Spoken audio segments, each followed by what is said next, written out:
Aabot sa mahigit 600,000 pisong halaga ng fully grown marijuana plants ang binunot at sinunog ng mga otoridad sa Tinglayan, Kalinga.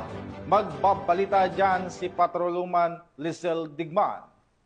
Resulta ng pinaigting na kampanya ng Police Regional Office Cordillera Administrative Region kontra sa illegal na droga, umabot na 600,000 na halaga ng fully grown marijuana plants ang nadiskubre ng mga operatiba sa isinagawang marijuana eradication sa Barangay Tulga West, Tinglayan, Kalinga nito lamang ika-28 ng Setyembre 2025. Naging matagumpay ang operasyon dahil sa pagtutulungan ng mga operatiba mula sa Lubuagan Municipal Police Station, Pasil MPS, Balbalan MPS, Tinglayan MPS at First Kalinga Provincial Mobile Force Company. Ang operasyon ay nagresulta sa pagkatuklas ng isang plantasyon ng marijuana na may lawak na mahigit kumulang 300 square meters at may nakatanim na 3,000 na piraso ng fully grown marijuana plants na nagkakahalaga ng 600,000 pesos standard drug price. Bagamat walang nahuling cultivator, ang mga nasabing halaman ng marijuana ay naidokumento, binunot at sinunog sa mismong lugar. Patuloy naman ang isinasagawang investigasyon upang matukoy ang iba pang plantasyon ng marijuana at mahuli ang mga individual na responsable sa pagtatanim nito. Ang matagumpay na operasyong ito ay nagtatampok sa patuloy na pangako ng mga ahensya ng kapulisan na labanan ang mga iligal na aktibidad ng droga sa rehiyon para sa mapayapang pamayanan tungo sa bagong Pilipinas.